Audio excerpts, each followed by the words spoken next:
भक्ति क्या है?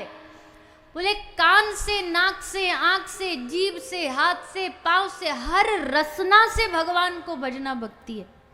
किसी एक क्रिया का नाम भक्ति नहीं है।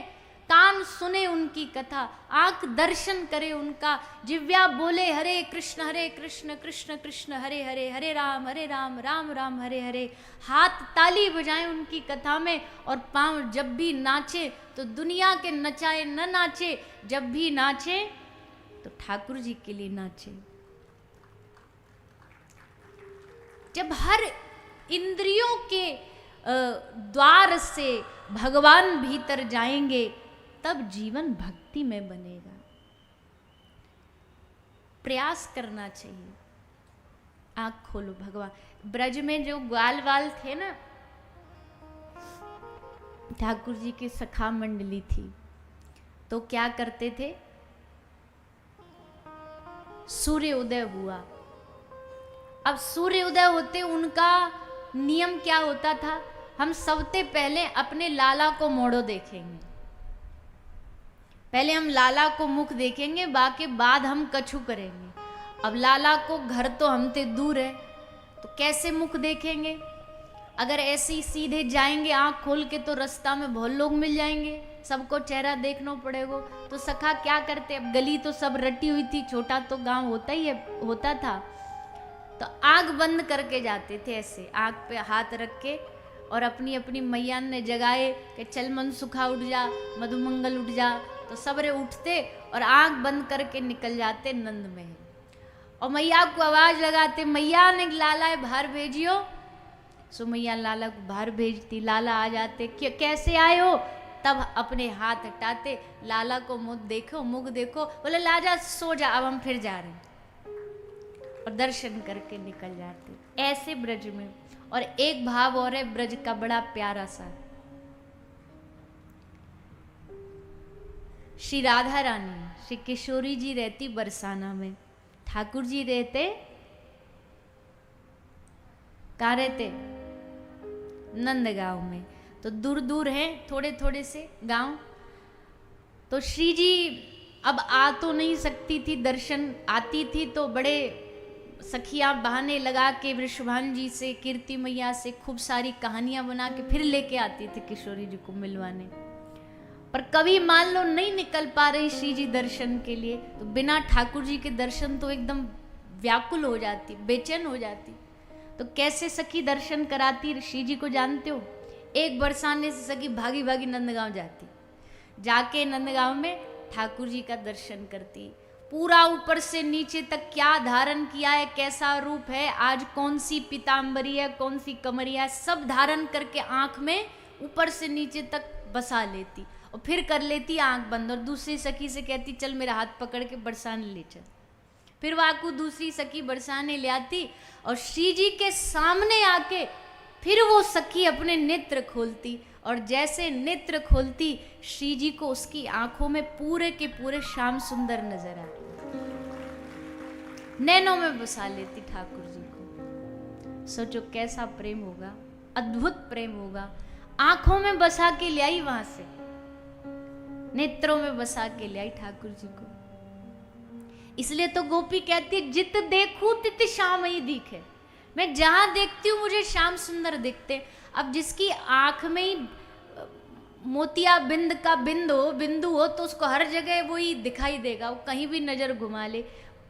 पीलिया वाले रोगी को हर जगह पीला ही पीला नजर आएगा, तो जिसके नैनों में ही कृष्ण बसे उसको तो हर जगह कृष्ण नजर आएगा। इसलिए वृंदावन में कहते ना, पत्रे पत्रे मनमोहन, पत्ते पत्ते में ठाकुर जी हैं और कण कण में श्री चतुर्भुज भगवान विराजमान है। तो पत्ते पत्ते में कैसे दिखाई देते हो? सबको नहीं दिखते, जिनकी आंखों में समाये उनको हर जगह दिखाई देते। जिनकी आंखों में श्री राधा नाम समाये, देखो उनको हर पत्ते में राधा राधा राधा राधा राधा नजर आएगा, दिखाई देगा। ऐसे दर्शन कराती थी सखियां श्री राधा रानी को। तो इसलिए नैनों के, कानों से, जिह्वा से, हर इंद्रियों से भगवान को भजना ही भक्ति है। येन केन प्रकारेण, भगवान में दिल में आ जाए।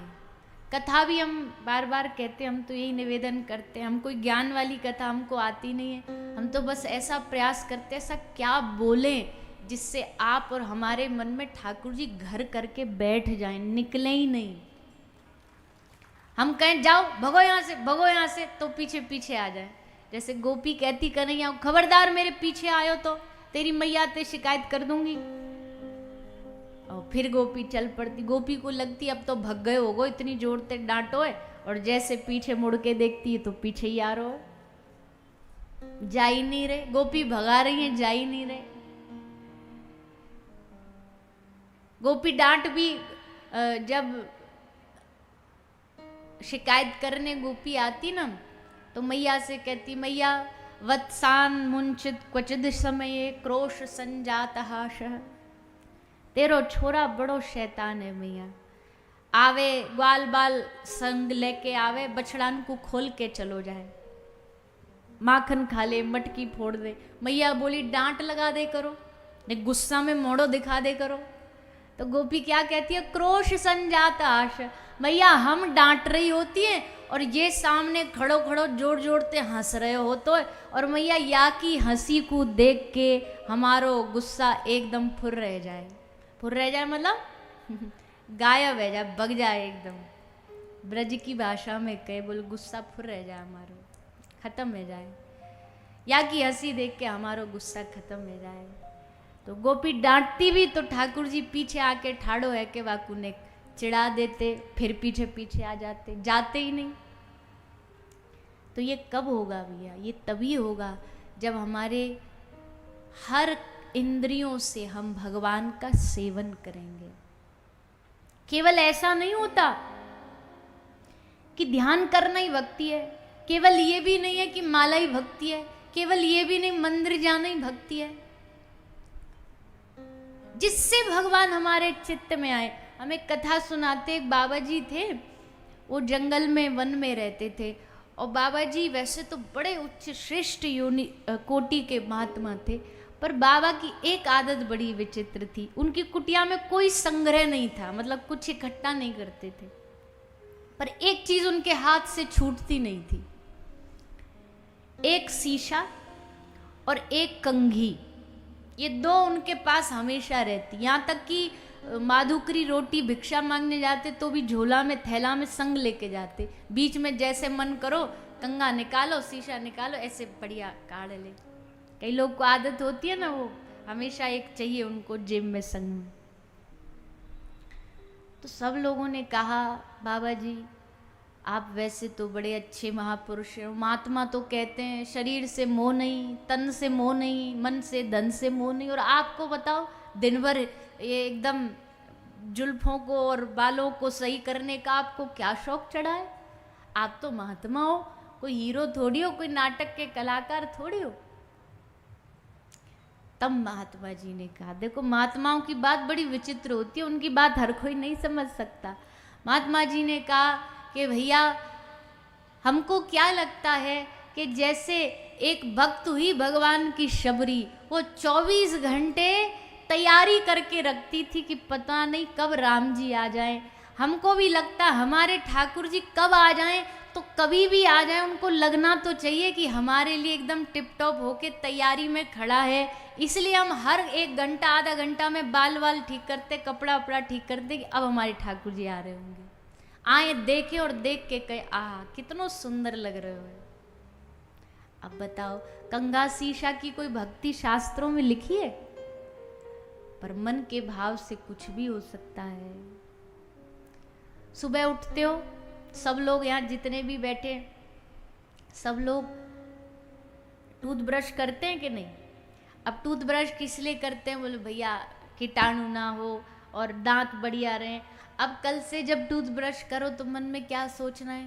बोले हमारे दांत खूब बढ़िया चमक जाएं, और जब हम स्नान इत्यादि करके अपने ठाकुर जी के सामने जाएंगे और उनके सामने जाके प्रणाम करके नेक हंसेंगे, और ठाकुर जी हमारे दांत देखें तो देख के बोलेंगे वाह कितने बढ़िया दांत चमक रहे हैं आके। तो अब समझो दांत साफ करना भी भक्ति बन जाएगा।